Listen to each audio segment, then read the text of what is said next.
हमने आपको पार्ट 1 में 7 फेसेस बताए थे फाइनेंशियल फ्रीडम के, और अब हम आपको पार्ट 2 में 10 स्टेप्स बताएंगे फाइनेंशियल फ्रीडम के, जिसे अप्लाई करके आप फाइनेंशियल फ्रीडम को अचीव कर सकते हैं 30 से पहले। तो वीडियो को स्टार्ट करते हैं बिना किसी देरी के। यह समझे कि आप आज कहाँ हैं। अगर आपको यह नहीं पता है कि आप आज कहाँ हैं, तो आप फाइनेंशियल फ्रीडम को अचीव नहीं कर सकते हैं। यह देखना है कि आपके ऊपर कितना कर्जा है, आपके पास कितनी सेविंग है, आपको कितने पैसों की नीड है, जिसे निकालना काफी स्टेप रेसिंग हो सकता है, लेकिन सही डायरेक्शन में बढ़ने के लिए यह काफी वैल्यूएबल स्टेप है। अपने सारे कर्जों की लिस्ट बनाएं, student loan, car loan, credit card loan और बाकी के कर्जे जो आपके ऊपर हैं, और उन पैसों को भी मत भूलिए जो आपने अपने दोस्तों या फैमिली मेंबर से लिए हैं। अभी गहरी सांस लीजिए। अब उन सब अमाउंट को ऐड कीजिए। आपके ऊपर टोटल कितना कर्जा है। अगर ये अमाउंट काफी बड़ा है तो बिल्कुल भी डरने की जरूरत नहीं है। मैं आपसे प्रॉमिस करता हूँ कि मैं आपके साथ कुछ ऐसे तरीके शेयर करूंगा जिससे आप सब कर्ज पे कर पाएंगे। अब जितना भी पैसा आपने सेव किया है उस पर एक नजर डालिए और सारी सेविंग की एक लिस्ट बनाइए जो आपको सैलरी, साइड मनी और बाकी चीजों से मिलती है। इस अमाउंट को अपने दिमाग में रखें, क्योंकि फाइनेंशियल फ्रीडम टिप्स का यूज करके उन्हें यूटिलाइज करेंगे। पैसों को पॉजिटिवली देखें। कर्जा थोड़ा बहुत डिस्केटिजिंग हो सकता है। अगर आप याद रखें कि पैसा एक अच्छी चीज है, भले ही आपको ऐसा लग रहा है कि आज एक बर्डन है, आप फाइनेंशियल फ्रीडम डिजर्व करते हैं। According to book you are a badass making money, Jen सिकैडो ने लिखा है, जो लोग ज्यादा पैसे नहीं कमाते हैं वह पैसे कमाने के लिए शर्म करते हैं। और जब पैसे कमाने की बात आती है, सबसे बड़ा ऑब्स्टेकल जो बहुत लोग एक्सपीरियंस करते हैं, उन्हें लगता है कि पैसे होना बहुत बुरा है। बहुत लोग गिल्टी फील करते हैं कि उनके पास पैसा है, और बहुत लोग इस बात से गिल्टी करते हैं कि उन्हें और पैसा चाहिए। सिंकैडो ने कहा, हम इसे अपनी लाइफ में एनहेंस करने के लिए रूल यूज करते हैं, लेकिन तब भी हम इसे नेगेटिव साइड पर फोकस करते हैं। खाने और पीने की तरह ये आपको हेल्प करती है, ऐसी चीजें खरीदने में जिससे आप जिंदा रह पाएंगे और वैसी लाइफ अफोर्ड कर पाएंगे जैसी आपको चाहिए। अगर आपको फाइनेंशियल फ्रीडम को एक्सपीरियंस करना है तो पैसों को एक टूल की तरह देखना होगा जो आपको अपनी ड्रीम को अचीव करने में हेल्प करेंगे, आपको एनर्जी देगा और अच्छी लाइफ जीने के लिए हेल्प करेगा। क्योंकि अगर आप पैसों को नेगेटिवली देखेंगे तो आप सबकॉन्शियसली खुद को सपोर्टेड करेंगे और पैसा कमाने और उसे रखने के अपने चांसेस को कम कर देंगे।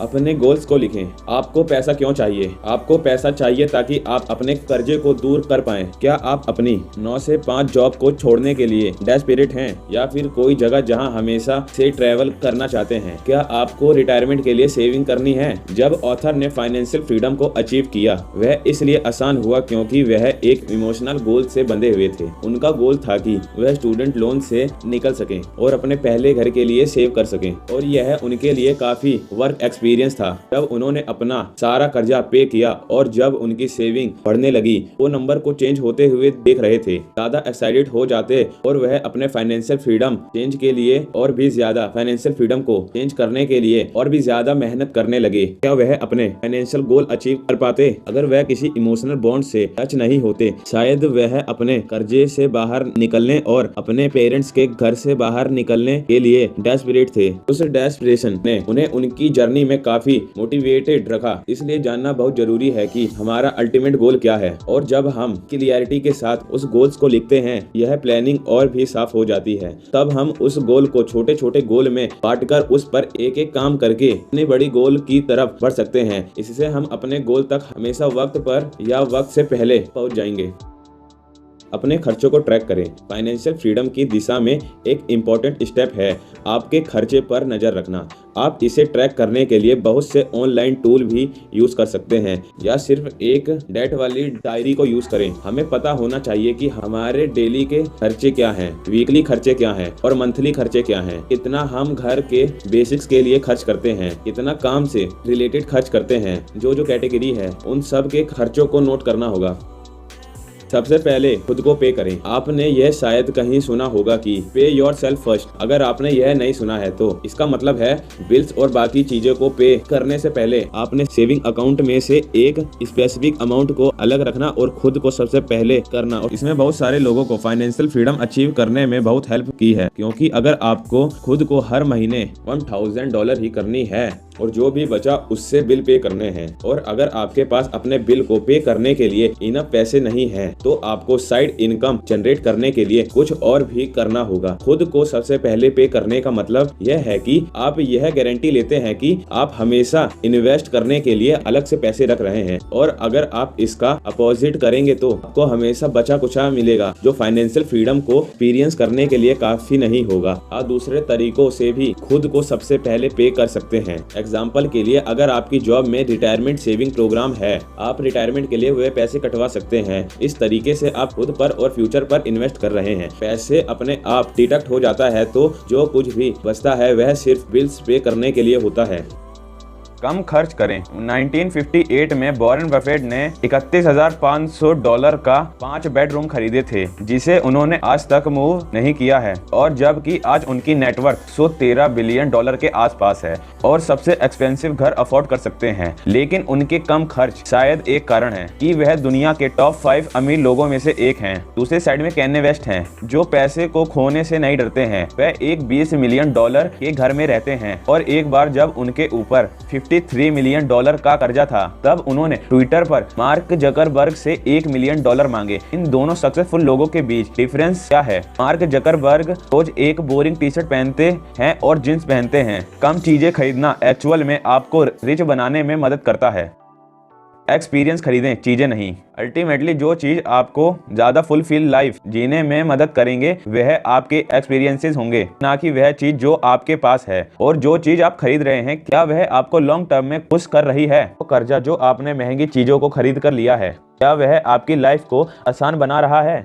आपकी सबसे बेस्ट मेमोरी कौन सी है? आप क्या कर रहे हैं? आप किसके साथ हैं? चलो वैसे ही और मेमोरी क्रिएट करते हैं। शायद आपकी कोई दोस्त है जिसके साथ आपको वर्कआउट करना पसंद है, उन्हें वर्कआउट के लिए घर पे इनवाइट करें, या एक डेट नाइट जिसे आपको यादगार बनाना है। आप हमेशा से ही किसी स्पेशल जगह घूमना चाहते थे। आप सालों से अपने ड्रीम वेकेशन के लिए पैसे सेव कर रहे थे। बिना गिल्ट के साथ वेकेशन पर जाएं। आप इसके कारण कर्ज में नहीं गए हैं, बल्कि आपने इसे अर्न किया है, और आप एक डिजिटल ट्रैवल बन सकते हैं और काम करते करते ही दुनिया भर में घूम सकते हैं। लाइफ मोमेंट से बनती है, जिसमें सबसे बेस्ट मोमेंट्स फैमिली और फ्रेंड्स के साथ टाइम स्पेंड करने से बनती है।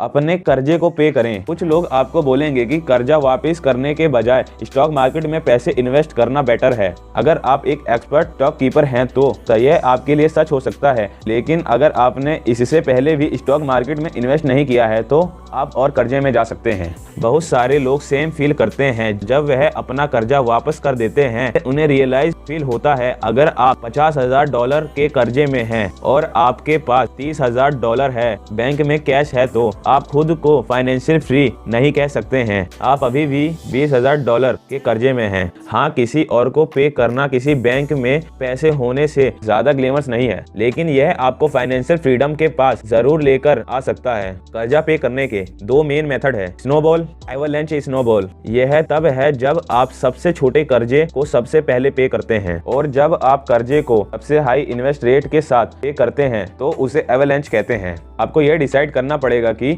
आपके लिए सबसे बेस्ट क्या काम करता है। लेकिन जब ऑथर कर्जे से फ्री होने के लिए काम कर रहे थे तो उन्होंने स्नोबॉल इफेक्ट का यूज किया, और इसने भी और मोटिवेट होने में हेल्प की। जैसे ही उन्होंने अपने पहले कर्जे को पे किया, जो कि सिर्फ 1 महीने का $1200 का क्रेडिट कार्ड बिल था, उन्हें कंप्लीशन महसूस हुई और उन्हें अपने स्टूडेंट लोन को पे करने के लिए मोटिवेशन मिला। और अब जब क्रेडिट कार्ड की प्रॉब्लम नहीं थी तो ऑथर एवरेज से अलग 3 गुना ज्यादा पे करते थे, लगभग मिनिमम $300, और एंड में उन्हें केवल 3 साल लगे अपने स्टूडेंट लोन को पे करने के लिए, जिसके लिए उन्होंने 9 साल दिए थे। एक बड़ा कर्जा पे करके आपके कंधों से काफी सारी चीजें हट जाती है। कर्जा पे करने के बाद आप देखेंगे कि आपके बैंक अकाउंट में पैसे बढ़ते जा रहे हैं, और यह बहुत ही अच्छी वाली फीलिंग है। इस नंबर को बढ़ते हुए देखना, और ये आपको मोटिवेट रखता है ताकि आप ग्रो करते रहें।